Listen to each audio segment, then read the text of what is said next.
A little boy sits at the dinner table. He doesn't talk much because he knows if he says the wrong thing, the room will go quiet and eyes will turn sharp. He stares at his plate, moving food around, hoping to disappear. His sister gets a smile for sharing her day. His brother gets encouragement for his grades. But when he speaks, it's different. There stiffens. His words are treated not as mistakes, but as offenses. He feels like an intruder in his own home. This is the silent reality of the hated child. Not always hated in words, not always hated in actions, but hated in energy. In the subtle cues, in the sigh when they enter the room, in the way their presence feels like a disruption rather than a welcome. And for many people, this is not a scene from a story. It is memory, music. The human heart is born seeking belonging. It seeks warmth, safety, and acceptance. A child does not arrive into the world with walls. They are open, fragile, hungry for love. When that love is withheld or worse, replaced with resentment, the child does not merely feel unloved. They feel unworthy of love. That difference is everything. Because unloved is a condition, but unworthy, that becomes an identity. Psychologists have long studied the impact of childhood rejection and neglect. John Bowlby, the father of attachment theory, wrote that a child's first bonds form the blueprint for all future relationships. When those bonds are warm, the child grows with confidence. When they are cold or hostile, the child internalizes that rejection, carrying it into every corner of life. The hated child becomes the adult who still flinches even when no one is raising a hand. And here's what makes it more complex. The hated child often doesn't even realize they were hated. Because to a child, parents are not just caregivers. They are reality itself. If a parent shows disdain, the child doesn't think my parent is flawed. The child thinks I must be flawed. Their mind bends to protect the bond. The pain becomes self-blame. The rejection becomes self-identity. This is why hated children often grow into adults who struggle with the same quiet questions. Am I enough? Do I deserve love? Why does connection feel so difficult? One of the cruelest aspects of being the hated child is comparison.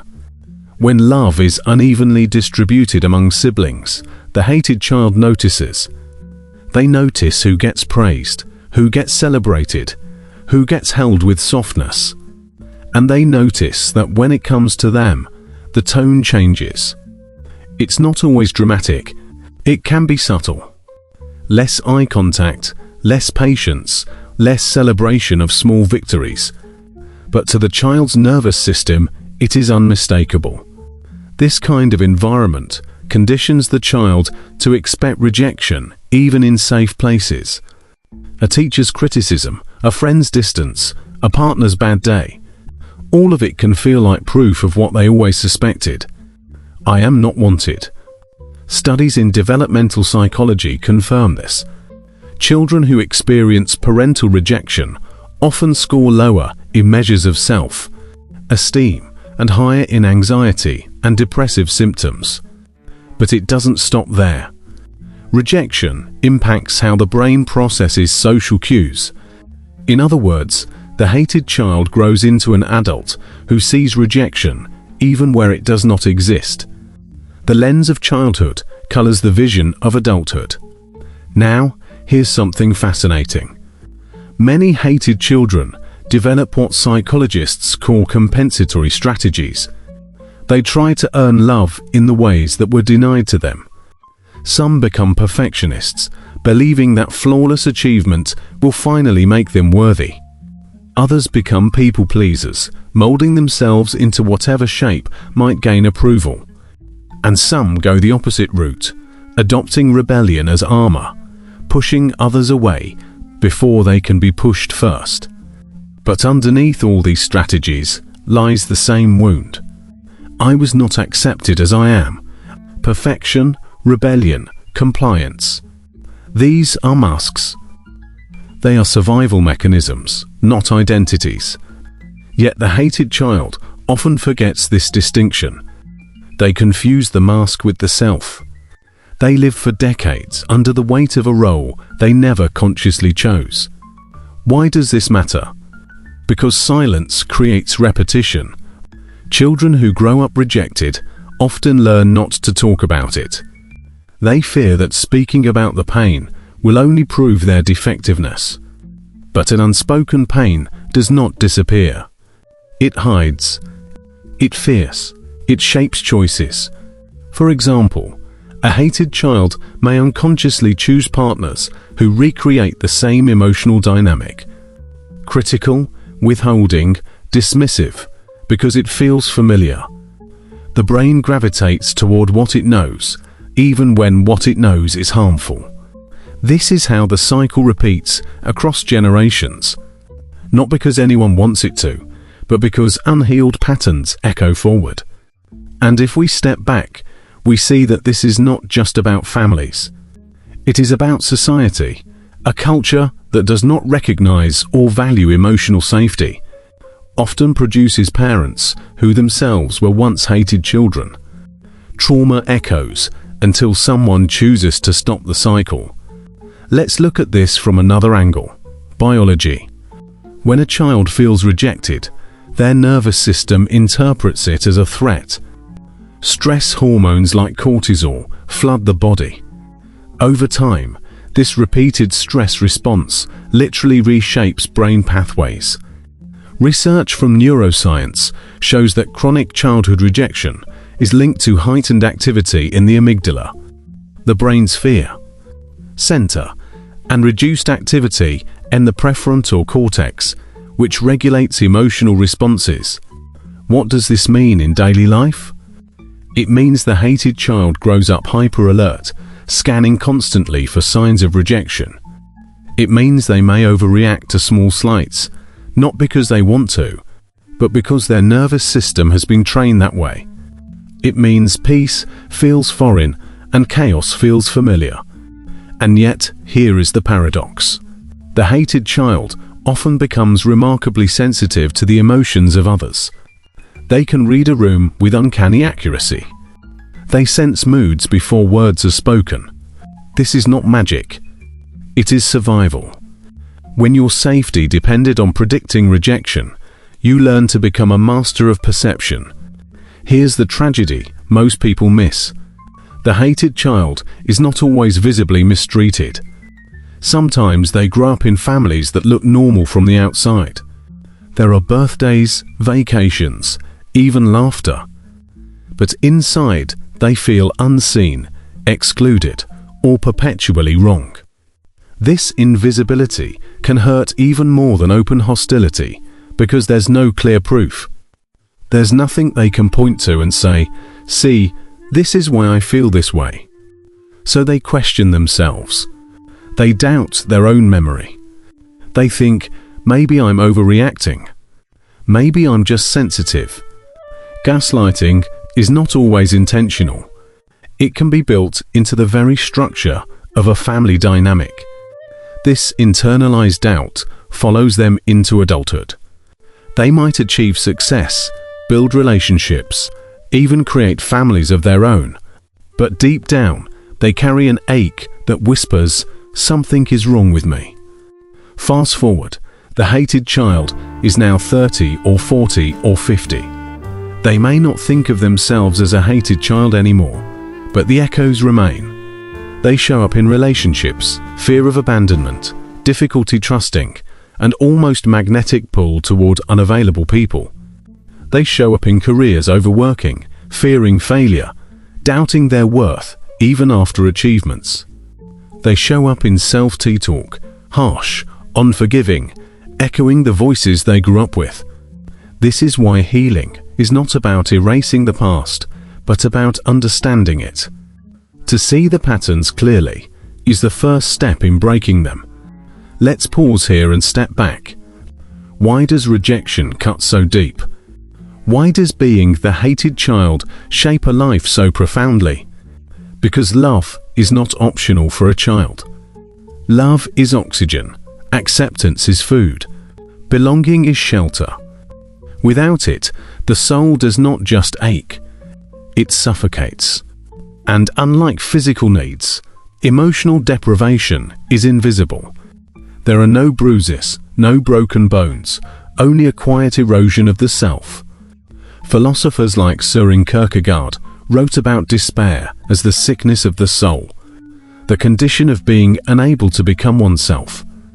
For the hated child, despair begins not with grand tragedies, but with small daily dismissals. A sigh, a look, a silence. And from these moments, an identity is formed. But here's the hidden truth. The identity of the hated child is not the essence of the child. It is a scar, not the skin itself. And scars, while permanent in history, do not have to dictate destiny. The hated child does not only carry wounds, they also carry gifts. Their sensitivity can become empathy. Their loneliness can become creativity. Their resilience, born from surviving rejection, can become courage in the face of life's storms. History is full of people who transformed rejection into vision. Many great artists, thinkers, and leaders were once children who felt unwanted. They turned their pain into fuel, their alienation into insight. This is not to glorify suffering, but to point to a possibility. The hated child can grow into an adult who sees the world with unusual clarity, precisely because they were forced to question belonging from the start.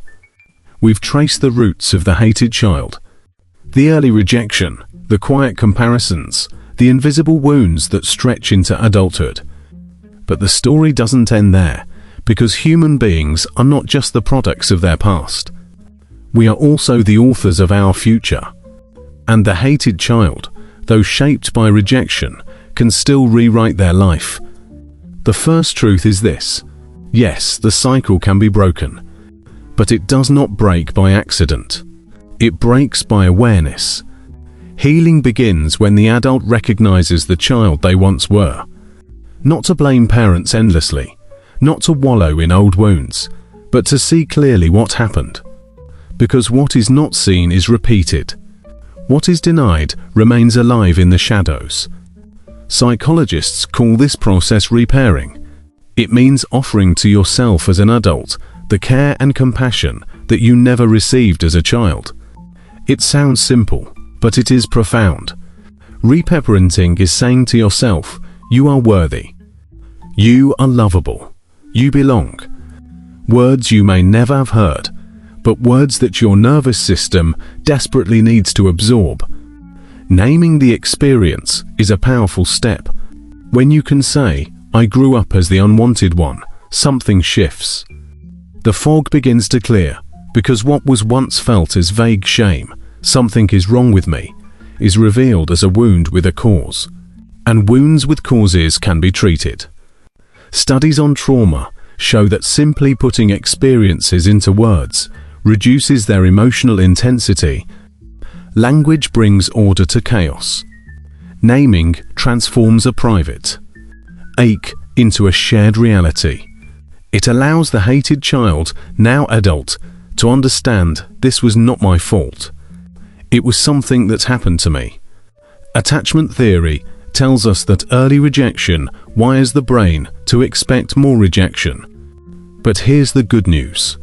Attachment styles are not fixed.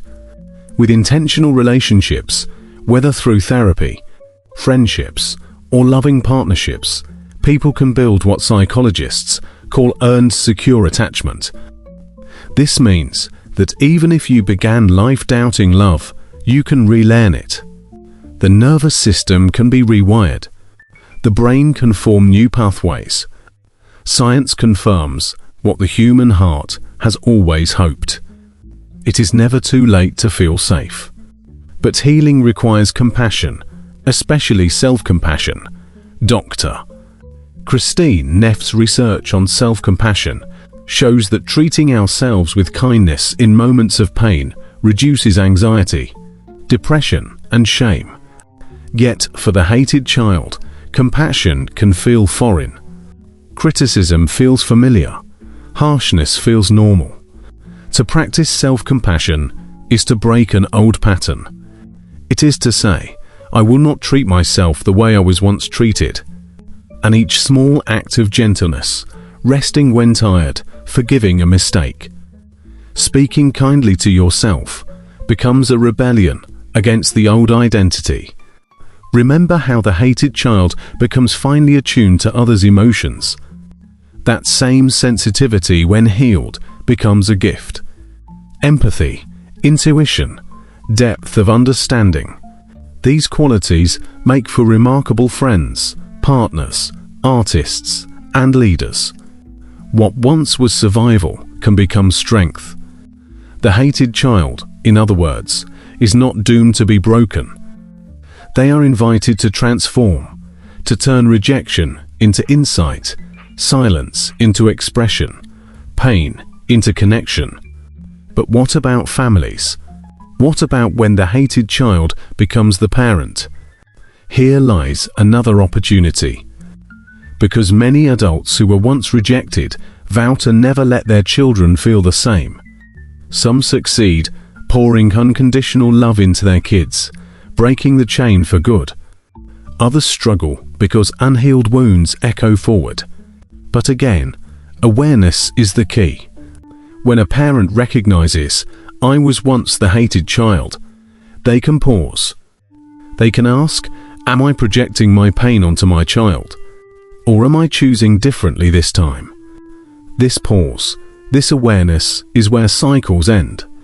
Let's step back again to the philosophical. Why does being hated cut so deep? Because human beings are wired for belonging. Aristotle called us social animals. Modern neuroscience confirms it. Our brains are designed to connect. Loneliness registers in the brain as physical pain. Rejection activates the same neural pathways as injury. So when a child is rejected, it does not just hurt emotionally. It hurts biologically. It feels like a wound because it is one. A wound in the most fundamental fabric of human existence, the need to belong. But here's the hopeful truth. Belonging can be rebuilt. Not always with the family of origin, but with chosen family, with friends, with communities where you are seen and valued. Belonging is not limited to blood. It can be chosen, created, cultivated. So what is the transformation? It is the shift from victimhood to authorship. The hated child begins life as a victim of circumstance, but healing invites them to become a creator of circumstance. Instead of asking, why was I unwanted? The healed adult asks, what kind of life do I now choose to build? This is not denial of pain. It is integration of pain. It is saying, yes, I was rejected. Yes, it shaped me. But it does not define me. That is the turning point. To ground this in the practical, let's highlight a few steps any hated child, now adult, can take. Awareness journaling. Write out memories of feeling unwanted, and then write the truth beneath them. It was not my fault. I was worthy of love then, and I am worthy now. Therapeutic relationships. Seek therapy or safe friendships where consistent acceptance can rewire your nervous system to expect safety. Boundaries.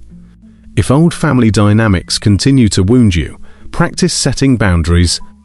Healing does not require endless exposure to rejection. Self-expression, art, writing, music. These outlets turn silent pain into visible creation. Expression is the opposite of erasure. Compassion practice daily. Speak to yourself as you would to a child in pain. This simple shift reshapes identity over time. The hated child begins life marked by rejection. But rejection need not be the final story. History shows us countless examples of individuals who began unwanted yet transformed their lives. Some became visionaries, some became healers, some simply built quiet, loving families of their own. The common thread: they refused to let rejection remain the final word. And maybe that is the lesson for all of us. Even if you were once the hated child, even if you still carry the ache of being unwanted, you are not condemned to live there forever. You can choose a different ending. You can choose to belong first to yourself, and then to others who see you truly. So let us return to the image we began with. The little boy at the table, staring at his plate, feeling invisible. Perhaps that boy is still within you. Perhaps that girl still waits to be seen. The invitation now is simple. Look at them. See them. Tell them what no one else did. You are worthy. You are enough. You belong. Because healing begins the moment the hated child is finally met with love. Not borrowed love, not conditional love, but love that says, you exist, therefore you matter. And maybe that is the deepest truth. The hated child is not truly hated. They are waiting for someone, perhaps even themselves, to finally say yes.